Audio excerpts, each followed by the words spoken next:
Stud wide receivers were hurt in practice this week, and games are swapping times. Dogs and cats are living together. Mass hysteria.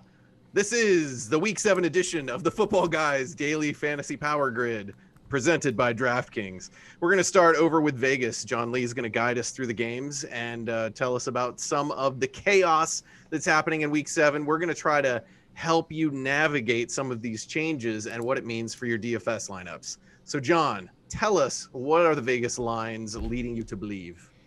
Before we get into Vegas lines, dogs and cats? It's a famous Ghostbusters line. Oh, yeah.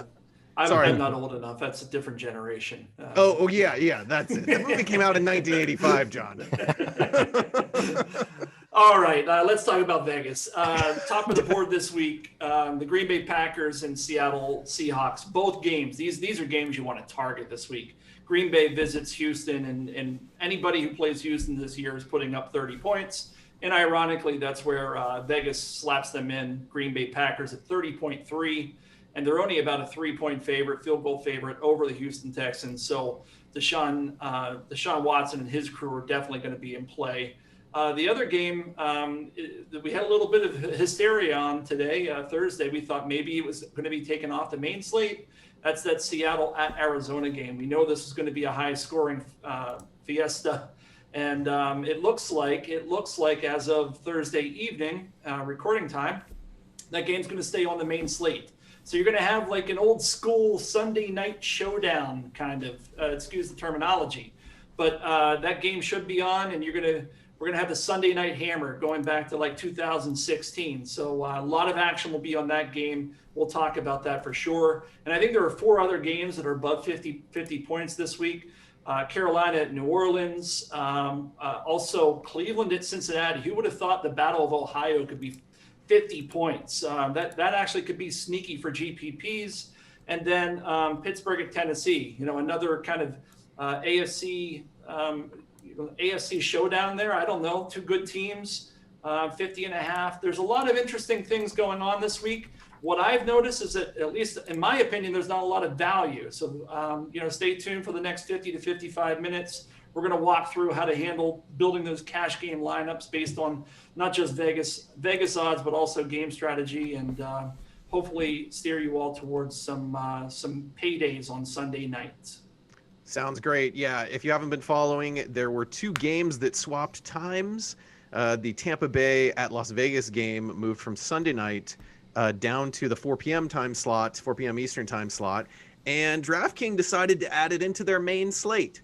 And then the Seattle-Arizona game moved from the 4 p.m. time slot to Sunday Night Football, and both FanDuel and DraftKings left it on their main slate.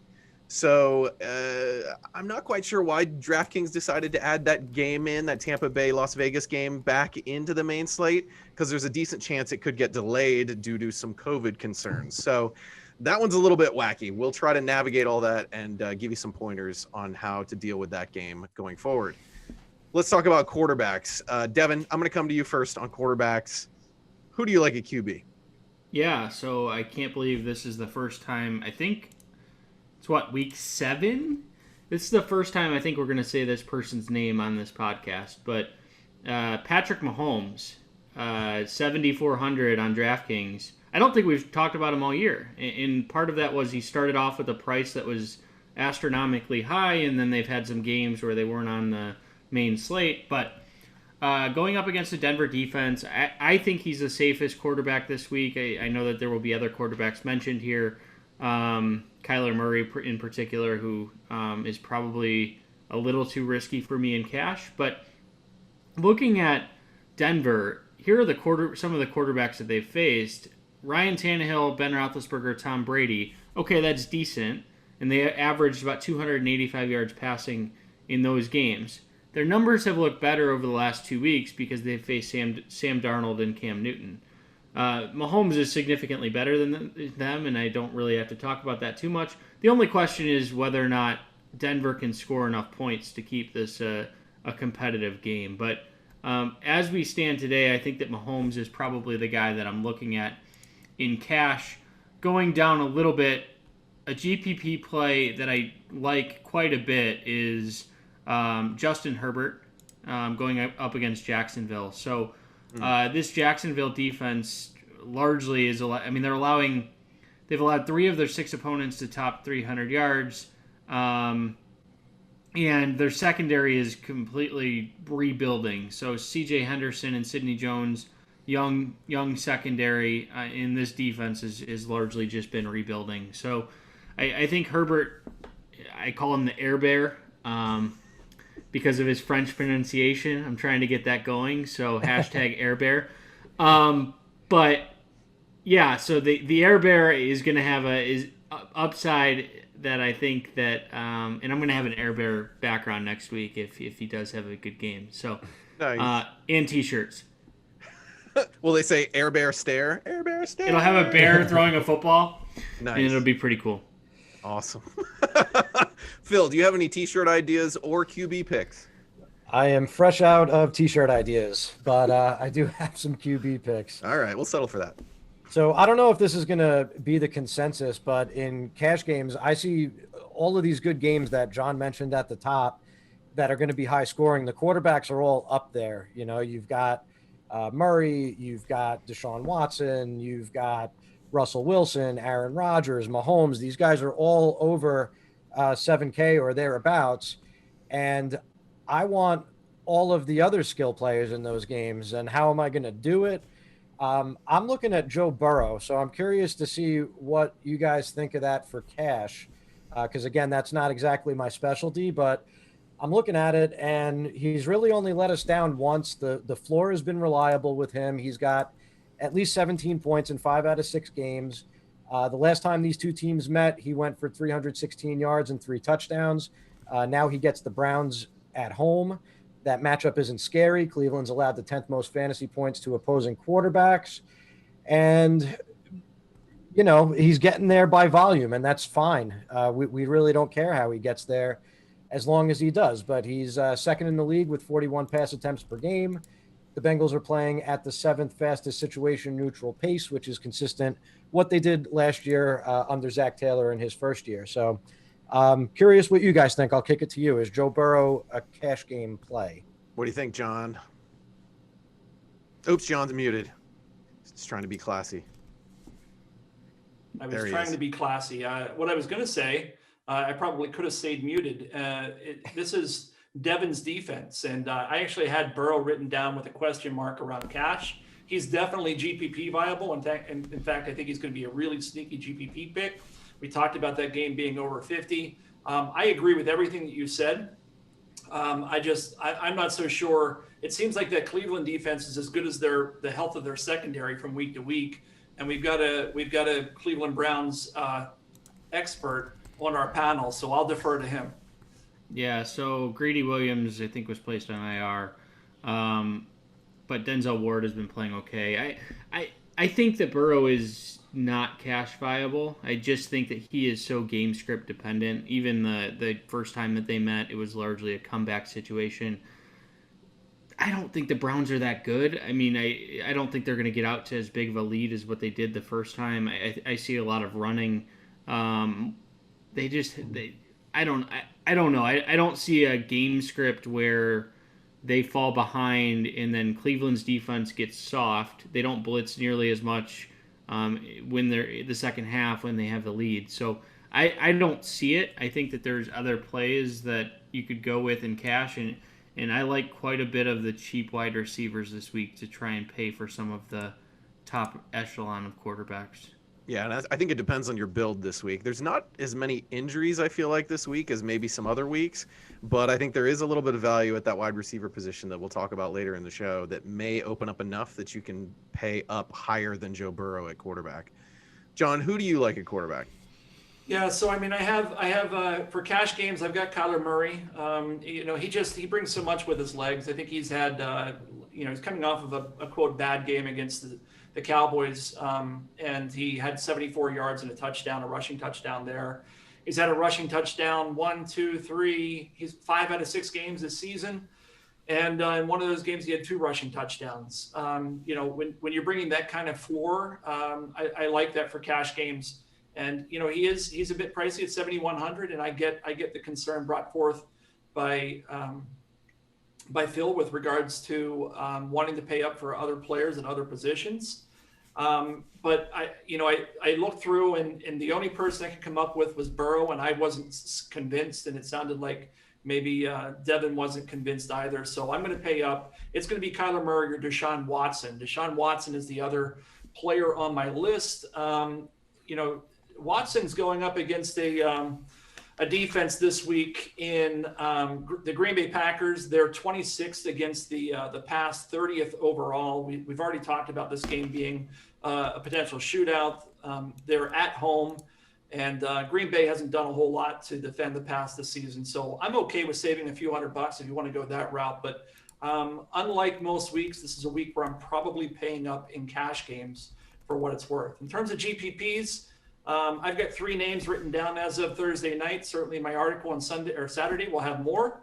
But 2 of the 3 have already been discussed. Pat Mahomes, we heard from Devin, and Joe Burrow, we heard from Phil. The only other player on my list as of tonight is Matt Ryan going up against Detroit.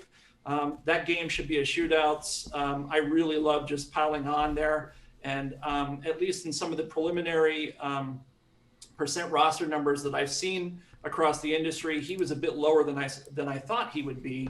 But again, as we talked about these kind of number of 50-point games, there are going to be players who are overlooked, and those are the areas you need to be looking at, because ultimately Vegas is not existing because they've made bad lines over the years. They know what's happening, so don't ignore players who are not rostered at high enough levels from those games. It's going to be a key to winning this weekend. Couple names I haven't heard yet: Josh Allen, Cam Newton. Is Josh Allen just too expensive this week? Maybe. Devin, you got any other guys? I'm not playing any quarterbacks against the Jets.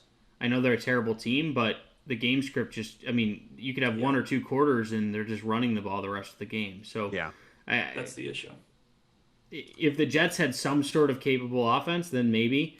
One guy that I do like a little bit is Ben Roethlisberger against this Tennessee defense. Tennessee's really struggled this year stopping the pass. Then I do think that if you want a GPP play, I think Russell Wilson is fine in what could be a shootout. I don't love the Watson call. I'm not sure where John's getting his stats, but they have not allowed a 300-yard passer, and they faced Matt Ryan, Drew Brees, Tom Brady. They face some good competition. They're allowing the 9th fewest DraftKings points to opposing quarterbacks this year. I've got them as the 26th DVOA pass against the DVOA defense against the pass. I don't need to talk about DVOA. I made that very clear about 2 years ago. Any other quarterbacks we want to mention before we move on to running backs? I just want to chip in on Josh Allen. I think he is a viable GPP play just because all of the other quarterbacks in that price tier are going to attract the crowd. He's proven that he's got the upside, even in that matchup earlier this season, that he could put up a number somewhere between 25 and 35 points without a problem. The Jets don't have anyone who could defend Stephon Diggs, like no one who could defend Stephon Diggs. So I think there's a path to a ceiling, even if he's only in the game for 3 quarters. I think it might be because Allen put up a big number on the Jets. I wouldn't shy away from him in GPPs. I think I'm going to come over the field. Yeah, looking at my going back to what you guys were debating with the Green Bay pass defense, my normalized strength of schedule looks at Green Bay as a negative matchup for quarterbacks slightly. But there's different ways of looking at strength of schedule for sure. All right, let's talk about running. Oh, and one more thing. Oh, Atlanta yes. has the worst defense in the league, but never play Matthew Stafford. Thanks. It'll be tempting, though. It'll be tempting. Yeah. There's other Lions you can play that aren't named Matthew Stafford. Please drop your comments down in that YouTube section down there. Thank you for chatting with us. We'll try to answer some of your questions there. And as the sort of injury updates come through, we'll try to post some helpful information about how to adjust to that since we record on Thursday nights. Running backs, we're going to go to Phil first on this one. We have one injury. Raheem Mostert is out with an ankle injury. That's all I've got on my list. Joe Mixon hasn't practiced. Joe Mixon hasn't practiced yet? Yeah. Okay, so we're keeping an eye on Joe Mixon as well. Phil, who you got? So Devin mentioned a lot of running this week for Cleveland, and I would tend to agree with that. Um, I like any running back going up against the Bengals, so I like Kareem Hunt this week. I think he's priced pretty well at 6,800 on DraftKings. I liked him last week too, and that didn't go so well. The game script kind of went sideways right out of the gates for him. But ever since Nick Chubb's been out, he's pretty much the workhorse. He's handled 70% of Cleveland's running back touches, 83% of the receptions out of the backfield. And, I think I mentioned last week that the defensive line for Cincinnati is extremely injured. So I like him in cash. I like him in GPPs. One way that maybe you could use him in GPPs for a more unique stack is if you think Cleveland is going to run on Cincinnati, and that's going to force Burrow into a pass-heavy game script. I don't mind the idea of playing them together, doing like a Burrow T. Higgins, run it back with Kareem Hunt. So that's kind of my favorite play for cash games. In GPPs, I like the idea of Chris Carson. I think that all of the roster percentages are going to concentrate on the Seahawks passing game, Russell Wilson and DK Metcalf specifically. So I think if that game turns into a blowout, which it very well might, you've got Carson coming off a bye. He's had a week to rest that sprained knee that he's been dealing with. And I think that I could see maybe his best game of the season. And he's been pretty consistent scoring wise. He's doing it in different ways. But I think that's a decent leverage play. And then I throw one more out there. Justin Jackson. What do you guys think of Justin Jackson? Go ahead. I've got him as a top 5 value this week. He's 4,900. I've got him at 2.83 points per dollar, about 13% to hit GPP value, which again is in the top 5, the top 6. So I don't hate to play. I think it's a decent call against Jacksonville at home. They're favored to win by a touchdown. They should feed him. The big question is whether or not Josh Kelly is going to play. So Justin Jackson was limited in practice, which doesn't necessarily help. If Kelly questionable? I thought it was Jackson who was questionable. I think it's Jackson who's questionable. Anyway, I think I'll Jackson. look it up while we talk about some other guys. So I'll just jump in. I think that there's a ton of running backs out there this week. Kamara at the top, I don't think you can go wrong with. I'm not going there just because his past history with Carolina, he's never topped 67 yards rushing against them for one reason or another. They seem to mix the running game and not exploit it nearly as much as they should. But I think two guys that I really like this week are Aaron Jones going up against Houston. This Houston run defense is allowing 5.4 yards per carry and is coming off a game in which they allowed 212 yards to Derrick Henry, 130 and 2 touchdowns to Dalvin Cook, and then 109 to James Conner, and then Clyde Edwards-Helaire in week 1 scored his only touchdown of the season. So I think that Aaron Jones is in a tremendous spot this week. And then another guy that I do like the Kareem Hunt call. Going down the list a little bit, I actually think James Conner up against Tennessee is in a pretty good spot. So this Tennessee defense, we've talked about it a little bit, but they're really struggling as well. And they've allowed, just going through here in a second, but they've allowed Dalvin Cook and James Robinson and then Melvin Gordon to torch them, and they've allowed a touchdown in every game except Buffalo in week 5. So James Conner is slowly coming back to the 2018 form. I don't think he's going to be that popular. I don't think a lot of people are buying in, and the price is elevated up. But he has 100 yards in, I think, 3 straight games. So he's a decent GPP play. And then a deep GPP play is DeAndre Swift going up against Atlanta. He might become more popular as the week goes on, just because of how cheap he is, and there's not a lot of value on this slate. So He looked good. I think he's going to continue to take more and more of the role, but and if this game shoots out, he could definitely have a factor in this game. For those Chargers running backs, Justin Jackson was limited in practice on Wednesday and Thursday. I do not see Josh Kelly on the injury report, so keep an eye on Justin Jackson there a little bit. John, tell us about some running backs.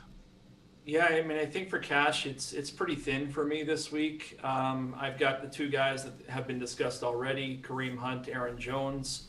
Those are the guys at the top of my list. They're expensive too, which is again, it creates an issue when you start trying to build cash games where you're going to take some value. I think there's where you're going to do it is probably at the wide receiver position, which we'll talk about in the next section, obviously. Outside of that, I think you're really reaching. Guys that come up high on my list are names like David Johnson and Josh Jacobs, but Josh Jacobs comes with a little bit of risk because of the reasons we were talking about earlier. Not only that game might not be played, but he might have Phil Alexander blocking at left tackle at this rate. So, it could get ugly there for him. And then, the next one down maybe is Joe Mixon, who, they do go pretty heavy on him. So I guess, if you wanted to go that way, it's a bit of a savings, but it's still not a dramatic savings. It's 6,300 on DraftKings. So the position is, I don't know if thin is the right word, but it's at least well structured with regards to salary this week. DraftKings did a great job. For tournament play, a couple names. Antonio Gibson against Dallas. Dallas they just haven't been good, period. And he's only $5,000 and continues to see plenty of action there. We did see an uptick in J.D. McKissic's action last week. We'll go to Phil and find out why he's wrong and disagreeing with me on that take. But after I'm finished here. But I do think Antonio Gibson is a decent play at 5,000. And then in that same game, I'm actually surprised nobody's talked about it. Zeke Elliott, he's 7,800. No, thank you. Too many offensive line questions. The guy's an elite talent. He catches balls like crazy, and they're not gonna put the ball in the hands of Andy Dalton to try to win that game. It's going to be, if Zeke doesn't get 26 to 28 touches in that game, it will have been a travesty.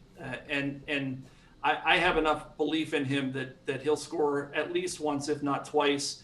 And I suspect he's going to be on not enough rosters because of the game they had last week against Arizona. Phil, do you think it's J.D. McKissic over Antonio Gibson? Tell me more. No, I love Antonio Gibson. I really want it to happen. I'm just afraid that what's going to happen is because of the lack of value, everybody's going to look at the Dallas matchup. Everybody just saw Dallas get absolutely smoked. They know that their defense is horrible. I think Gibson is going to become a bit too popular, and they're just kind of keeping the training wheels on him. I mean, I wish we could see what that guy could do with, 5 receptions and 15 to 20 rushes, because I think it would be amazing to watch. But I just don't know, that the probability is going to line up to do it in PPPs. I think that's a fair, because I always say, and I think 2 weeks ago I made the point that my GPP selections are almost entirely based on projections versus how popular that player is. And Devin, I don't know, put you on the spot, but do you have a preliminary percent rostered for Antonio Gibson? Because that's really what it boils down to. I think he should be somewhere in the 12 to 18% range, and if he's not that high, then he's a good selection this week. I have him at, right now I have him much less than that. I have him at about 9%. Yeah, so if he goes off in single digits, I think he's a good play. If he jumps up into double digits, and Phil, you're right. I suspect, we're recording Thursday night. This is typically when a lot of other folks do. The content comes out on Friday, and then popularity. These percent roster position numbers, they change quite a bit going into Saturday. If he tweaks up into that low double digits, then you may want to back away from him a bit. But really, that should be your guide in terms of how you're handling his situation against the Cowboys. And Vegas doesn't really have a especially high total for that game either, which has to make you a little bit nervous. But I guess for GPPs, not as much so. Can I ask another name? Yes, please do. Todd Gurley going up against Detroit. Detroit is desperately missing Damon Harrison up the middle. Prior to last week, and they did look better last week, shutting down James Robinson, they were allowing 5.6 yards per carry, which you get Gurley space, he's still dangerous. The problem is that he just has a lot of negative runs. So I think that he is in a decent spot this week as a GPP play that not a lot of people will be rostering. Yeah, I had to go look at the snap percentages between him and Brian Hill because Brian Hill has looked pretty solid, but Gurley's still, getting a significantly more snaps than Hill. So I think that could work out. I also haven't heard the names Mike Davis or Clyde Edwards-Helaire. Anybody have a strong take on those two guys? Good tournament plays. Yeah. Davis is too expensive against New Orleans. Yeah, New Orleans has been pretty tough against the run. Initially, Davis, I had him pegged as a decent GPP play, but updating projections this morning, he kind of dropped down my list. He's not very high at the moment. And then, what's the story with Le'Veon Bell? What do we expect? Is he going to play at all? How much is he going to steal any action from Edwards-Helaire? Maybe the red zone carries. Yeah, the goal line stuff, perhaps. That's not Right. good. And that's obviously key. So it'll be interesting to see what happens with regards to his percent rostered numbers. If that starts to catch hold and he ends up 5% or something to that end, then he becomes a nice GPP play. If he's in double digits, 12 to 15%, that's probably going to be a little too high, and you should come underweight on it. I have him at 10 right now, so. Okay, so right now I feel like that's about right for what it's worth. Yeah. And I'm guessing we're not mentioning Derrick Henry because he's got a tough matchup and a high price. Is that a fair statement? Yep. Yep. And then Alvin Kamara, high price. It's the just tough to find value. The matchup's good. I'm just not doing it in cash, and I think he's going to be extremely popular. I don't know if extremely popular is the word, but I think he's probably in that 15% range, and I talked a little bit about it. He's never topped 67 yards against Carolina, and every other running back in the league seems to run for 100 yards and score 2 touchdowns against Carolina. So I don't know. I think that his volume is people are going to look at the matchup and gravitate towards that, and I totally get it. It's just not for me. Yeah. I think one thing we have to consider there is Mike Thomas was slated to come back, and like you mentioned, Austin, at the start, now all of a sudden he's looking super iffy. And if that's the case, and Kamara is going to keep seeing that target volume, I think that has to play into it along with the matchup. So I'll have a good amount of Kamara. And that's a good segue into our wide receivers. We're noticing a couple of guys getting hurt in practice this week, and Michael Thomas is one of those guys. He did not practice on Thursday because of a hamstring injury, so we have to keep an eye on that. He was supposed to come back weeks ago, and this may delay that even further. Another guy who got injured in practice is A.J. Brown, did not practice on Thursday. Corey Davis is coming back from the COVID list, perhaps just in time to backfill potential A.J. Brown absence. And Jamison Crowder didn't practice on Thursday. And we might get Deontay Johnson back this week. So that's going to make the Pittsburgh pass catchers a little bit tougher to read, perhaps. John, let's talk about some receivers. Who do you like this week? Yeah, I mean, I'll just do cash games and then maybe hand it off to the guys and then maybe come back to me at the back end and see if there's any GPP picks that they didn't have that I still have on my list. Yeah. For cash games, I mean, I'm not spending up. I would love to get to Devontae Adams. I think he's an elite play this week against Houston, but he's $8,000, and if I'm spending $7,000 on a quarterback and $7,000 on Kareem Hunt and $7,000 on Aaron Jones. You got all the money. It's fine. Yeah. $0 for defense and tight end. Yeah, I mean, defense is definitely going to be a punt this weekend. We'll talk about that in a bit, but I can't get to Davante Adams, even though he's viable. If you're comfortable punting one of the positions we just talked about, and maybe you go the Phil Alexander route and go with Joe Burrow, then absolutely Davante comes in play. But I'm going a bit cheaper this week at wide receiver, right in that 6K range. I like both Terry McLaurin against Dallas. Dallas has no answer for this guy. It could get ugly. He's going to be super popular in GPPs. I'm not so sure he's going to be a great GPP play by the end of the weekend because of his popularity. But for cash games, I think you slot him in. They continue to get the ball to him in space, even with some really bad quarterback play there. They're just bringing back his ADOT to get him the ball where they know he can just do something after the catch. Speaking of after the catch, Keenan Allen is somebody I like. With going up against Jacksonville, possession receiver, full PPR on DraftKings, and he's 6,200. So who's his quarterback? Justin Herbert. Air Bear. Air Bear. I minored in French in college, in Christmas too, but in college I did. So it's a bear, but I'll let you say Air Bear because it does sound better. It's better than Herbert. Yeah, I agree. And what was the other one we heard today? Today, not only do we hear that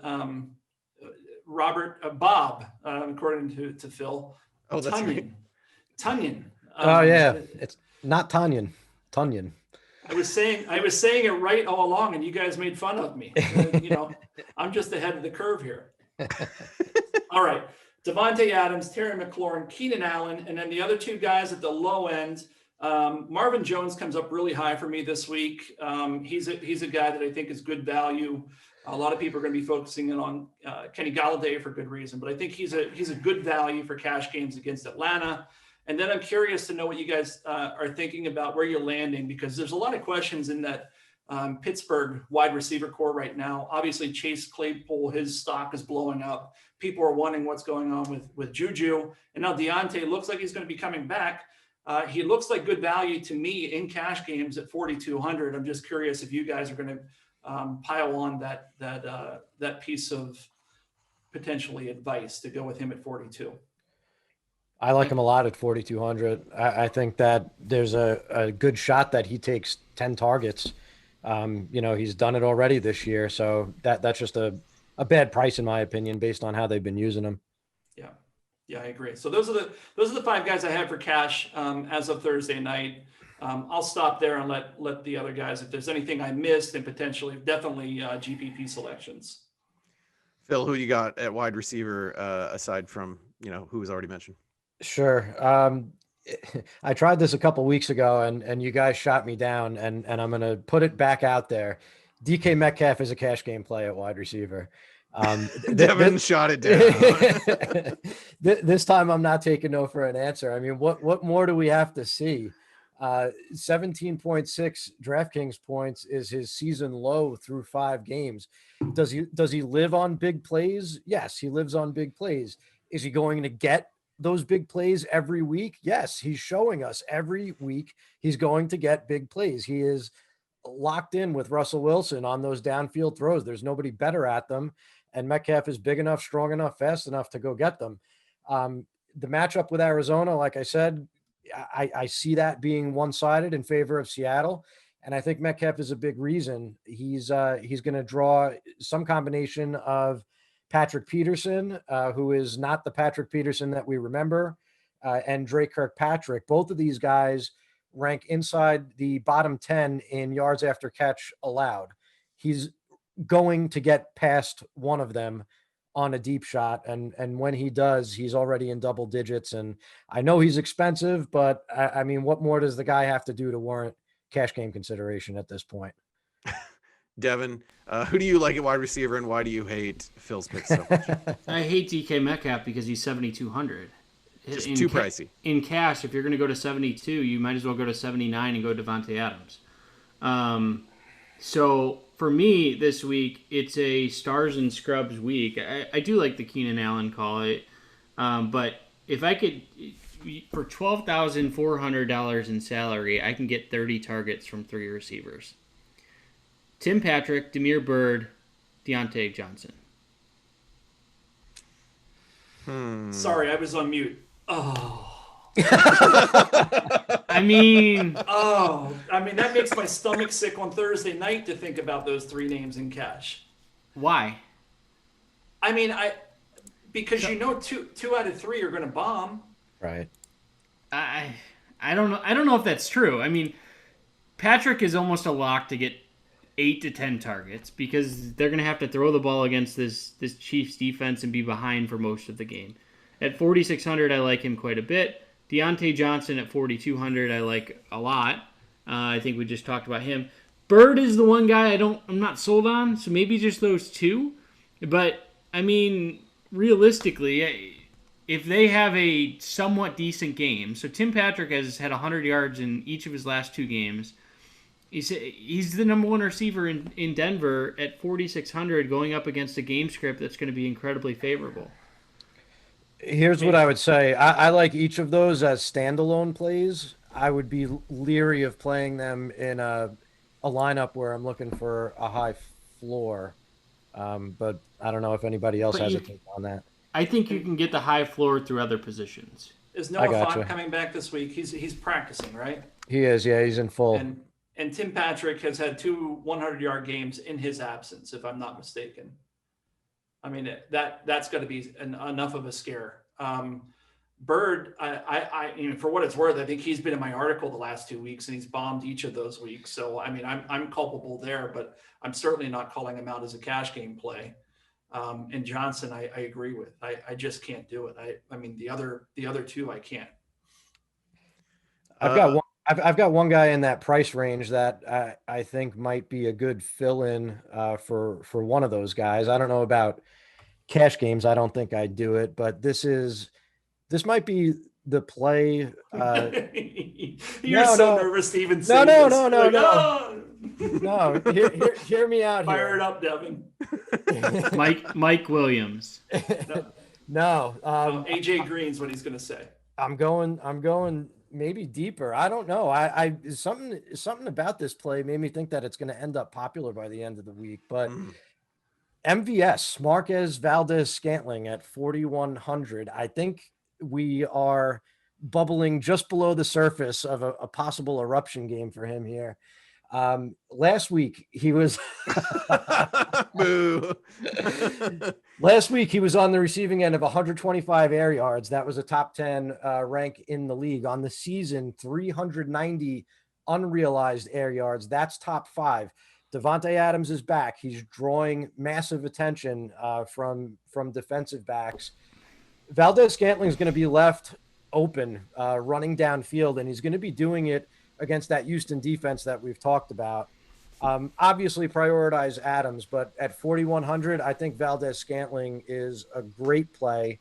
And as long as the roster percentages stay low, which I think they should, but I've actually kind of seen the name start bubbling up on Twitter a little bit. And I'm getting nervous that it's not going to be a great play by the weekend, but if it stays in that sub 5% range, I could see myself going 3 or 4 times the field there in tournaments. Air yards don't translate to cash game plays. Yeah, the more of a tournament play, but I think I'm fine with it as a tournament play.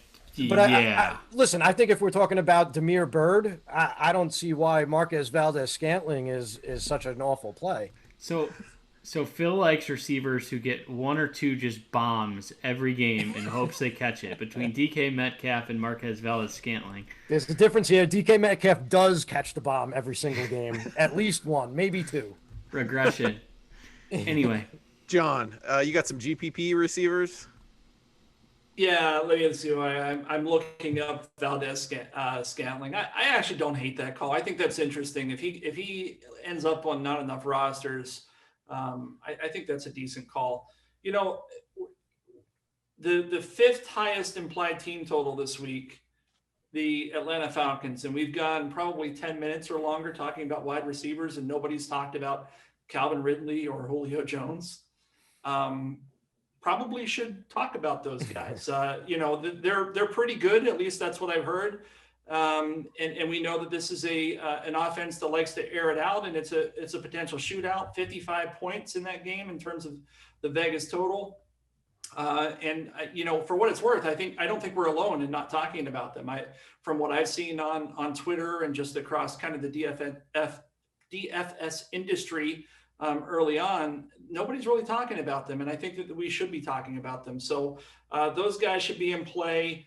Tyreek Hill against Denver. That game is probably going to be maybe not as fast paced as we would like, but he's a guy that can literally score 15 points in one play, and he's only 6,400. He's actually too cheap for my liking. And we already heard Devin talk about Mahomes at the top of the show.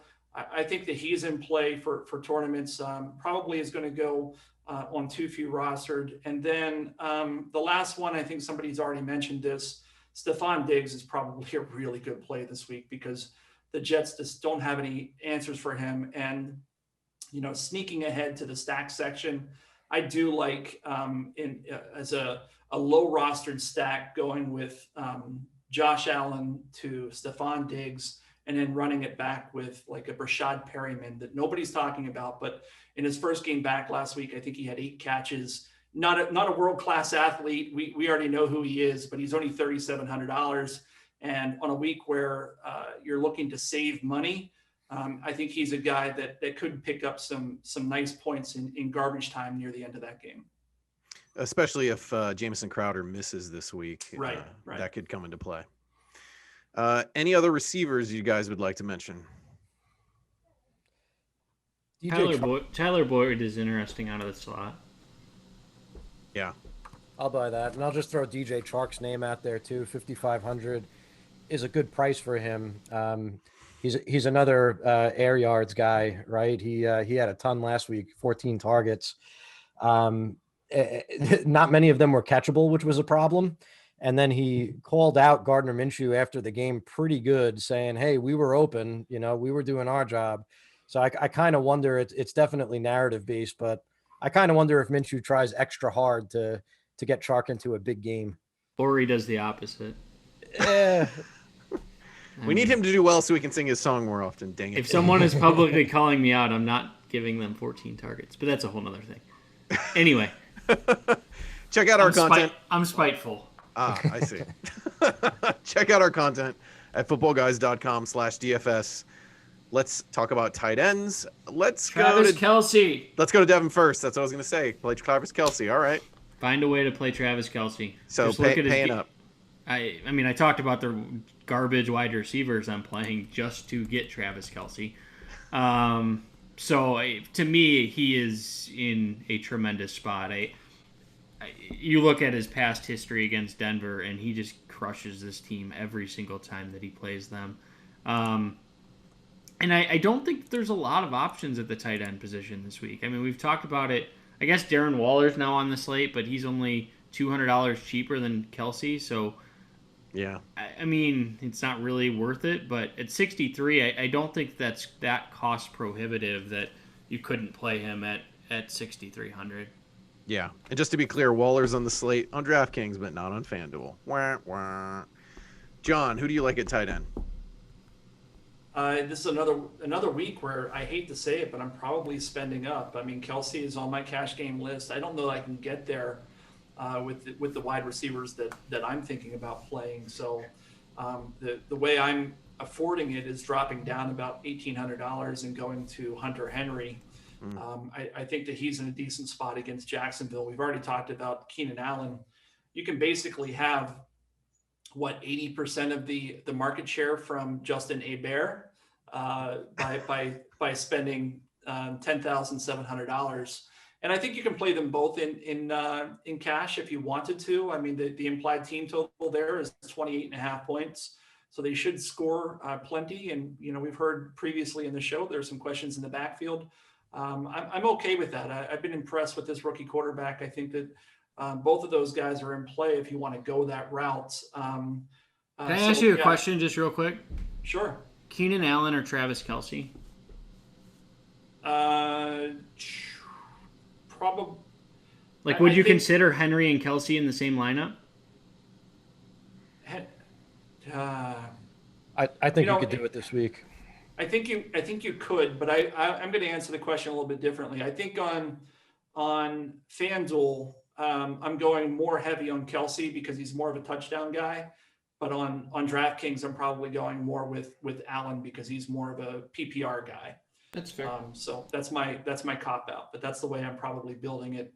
And if you play on both sites, it's a nice way to get diversity and get away from a bit of risk as well.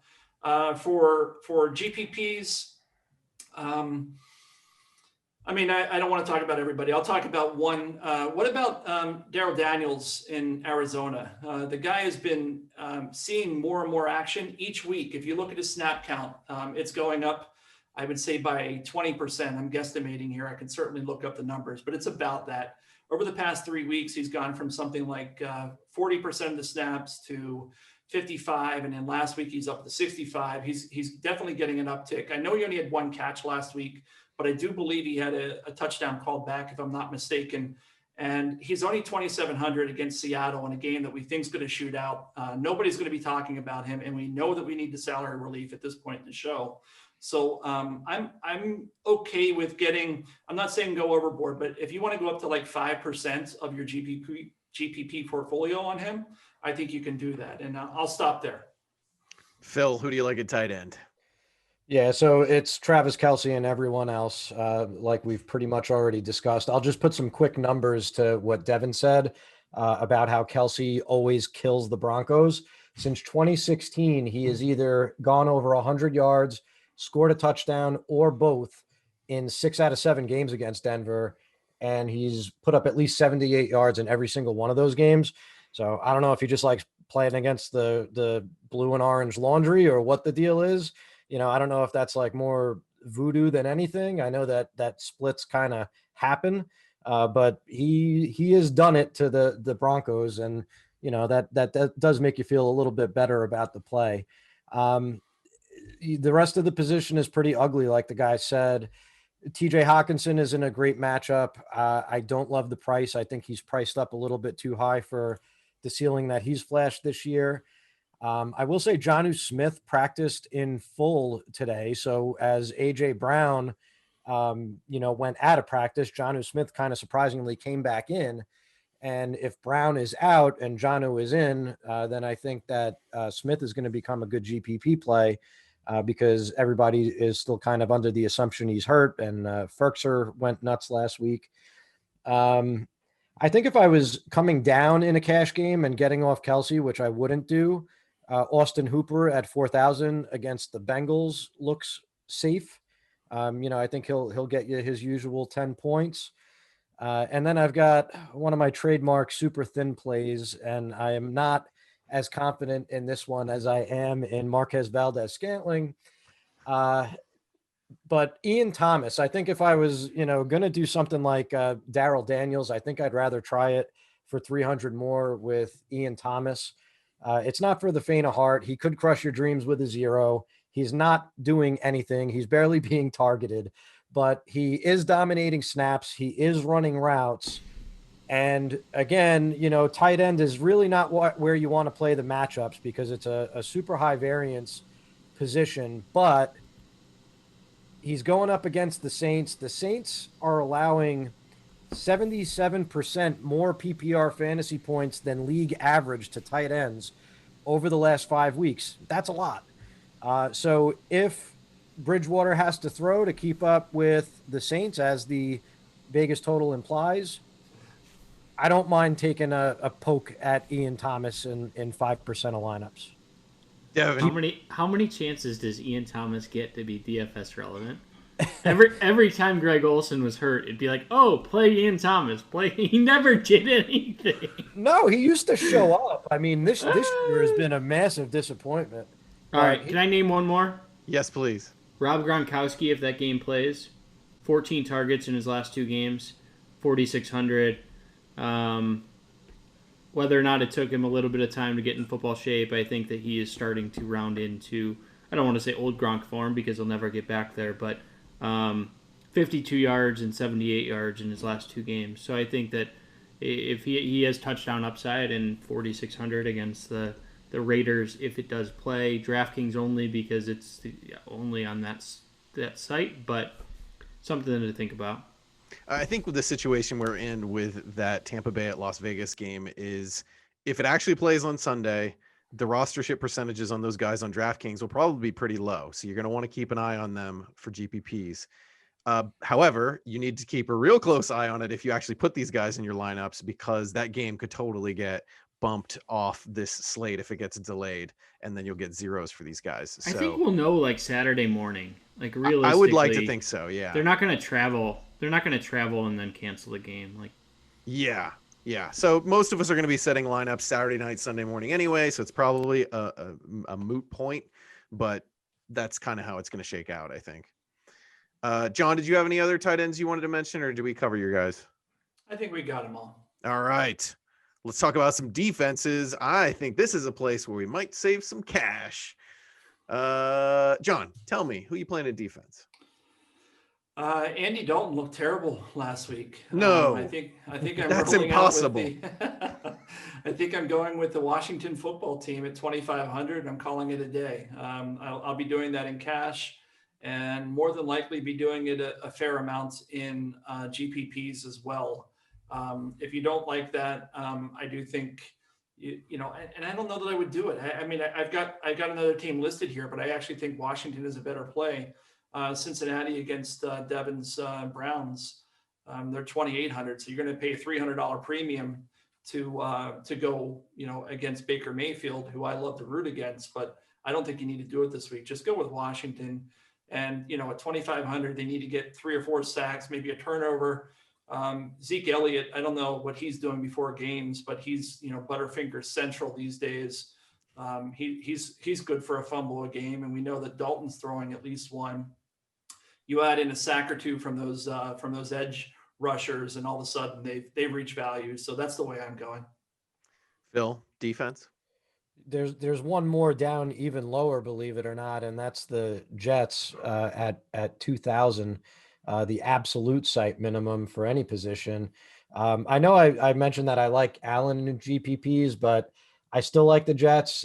They've got at least 6 DraftKings points in half of their 6 games this season, and they're only 2K. So that'll get you to 3X. You know, so if you've got coin flip odds at it, and it allows you to get everyone you want, you know, elsewhere in the lineup, get up to your Kelce's and your Devontae Adams and your Kamaras and your Aaron Joneses. I don't mind doing it. I think there's somewhat of a floor there. Devin, who are you playing in defense? I like the Chargers against Jacksonville. Gardner Minshew is quickly falling out of favor and not having the Minshew mania that I think that we had seen in a limited sample size. Washington, I think, is a good play. I think that they will have a dominant advantage on the offensive or on the defensive line compared to the offensive line. So I completely agree with that. And then Cleveland as a GPP play against Cincinnati. So there's a mismatch that Myles Garrett could have a big game coming off the edge. He forced a fumble in their last outing, and he's the best player on the field between those two teams. So I think that Cleveland as a GPP play is at least intriguing. And then Tampa Bay, if that Oakland game does play, I think will become pretty popular just because their entire offensive line has been quarantined with COVID. So how could you not face a team that hasn't practiced? Yeah, that's a good call. Let's talk about some stacks. Phil, we're going to come to you first to talk about, you know, which game stacks we might have, how to take advantage of some of these high Vegas totals, and how to strategize around GPPs with your stacks this week. Phil, what do you think? Green Bay, Houston. It's going to be a chalky one probably, but there are ways to get unique with it. I mentioned Marquez Valdez-Scantling. So I like the idea of a Rodgers, Adams, Valdez-Scantling stack run back, probably with Brandon Cooks, because I think Jair Alexander is going to be on Will Fuller, and I want no part of anyone being covered by Alexander this year. And then, you know, you might even, instead of MVS, if you feel better about going with Aaron Jones in the Adams stack, and try to collect all of Green Bay's touchdowns between those guys. And again, then run it back with a Cooks, or even maybe like a Darren Fells if Jordan Akins is back again. You could do that.